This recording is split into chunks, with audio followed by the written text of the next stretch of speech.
So I've entered all my data into a sheet. What I did, I just was in Google Drive, a new spreadsheet, and then I've given it a clear title with my own name and the assignment name. I've put all the text in here. So you might have multiple sheets going on. I'm going to change the name of this one so I know exactly what it is, because I might forget what sheet 1 is later on. Double click. There, now it has a clear name. And this one here, I'd like this to be a bit of a title. I'd like it to spread across the entire top. So I'm going to select all the cells. I'm going to select merge, and now they've all become one big cell, and I'll center it, and I'll just bold it, and you can make whatever type of format you would like, if you wish.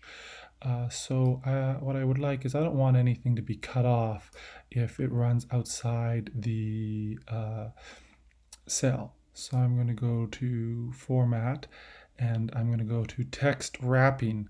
And overflow means if it's longer, it goes outside the boundaries of the cell, and then it does get cut off. So I'm going to change that to wrap. So now, and I also like it, I like everything to be sometimes center aligned, because it's all at one level. So I'm going to select that row. Under vertical align, I'm going to change it so that it's all in the middle. And then what I'll do is I'll make these a little smaller, these columns a little smaller, so that everything fits. And if I select all of them, obviously I'm adjusting all of them at once. I think I'd like I don't want it to be more than one line. I'm going to make some of these a little bigger than others. And then I'll select it as center line. So here I have my pizza topping rankings. So the first thing is, let's see what the maximum value is. So like, what's the high, what's the biggest rating that each cell gets. So I'm going to, now it's pretty good at doing autocomplete, sensing what I'd like to do. So I type in the formula equals max, and I select the entire range of cells. And okay, so the worst that pepperoni gets rated is a 3. Let's do the same for minimum. Equals, and then I type in min, and I select the range, and I make sure I eyeball it, that it's the exact cells that I want. Okay, so it's the best result it gets is a 3. Well, what's the average? Or the mean?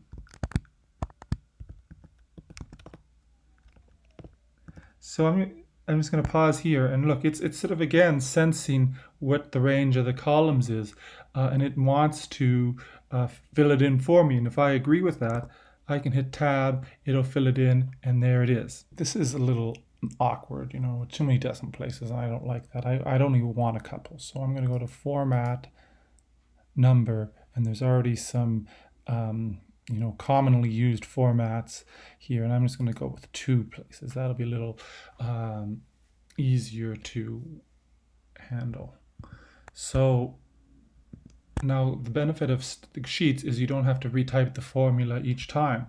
So I'm going to select those 3 that I'm trying to calculate, and then I will hit Control C, and then I will paste them, and I can actually paste them all at once, and it'll paste each column just the same. So I've selected all the cells that need the formulas, and I hit Control V, and then if I click here, you can see that it's moved it one row down, and it's filled it in for me. And so I'm going to sort this. So I'm going to select all my data, and we want to sort this in order of favorite to least favorite to topping. So I'm going to go to data. I'm going to sort the range. So I have a header row where the people's names are. So I don't want them to sort, that. So I'm going to click that there's a header row, and then I'm going to sort by average. And let's, in case there's a tie, we'll go by topping. So it'll be like alphabetical order of the topping if it's a tie. And then I click OK, and you see how it has changed. I'm going to do some things just to adjust the formatting a little bit and make it look the way that I want. So I'll select this here, and here's the fill color of the cell. I don't want it to be too dark, so I still want it to be easy enough to read. And I'm going to give all of these a a different background. You can totally customize it the way you wish, and just check for readability as you're doing this, so that nothing's too hard to read.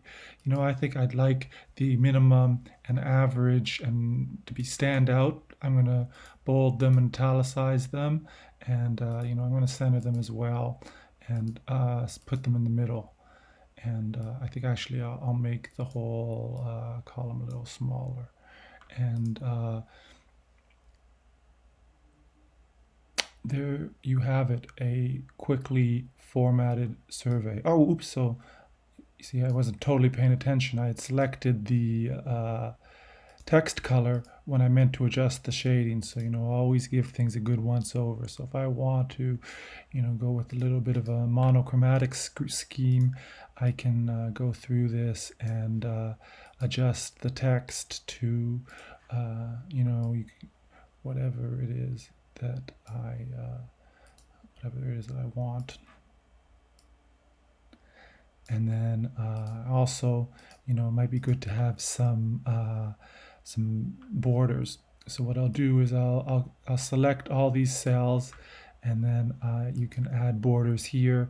This will add the borders to all of them, but in some cases you might want to only add them to one area. So here I'm going to give everything a border, and I'm going to show you how you can isolate the border. So let's say that I select this first one. I only want the border to apply to the bottom of that main header, and I'll make it thicker, and I'll make it a color, and then you can see it's sort of, again, a little bit different. And I've noticed, hey, now my main topping, it's no longer centered. I like things centered, so I can update the merge if I want. And so here is it's almost finished. I'll just show you a couple more quick things. Let's say that it turns out you wanted to give the survey to one more person. You can easily right-click here on the column. I'm going to insert an additional column. Another coach finally got back to me and answered the survey. And if you look here, it's updated the formulas already. Now, the number hasn't changed because there's nothing in that field just yet, but it automatically took care of it and updated the numbers for me. So I'll enter his pizza preferences.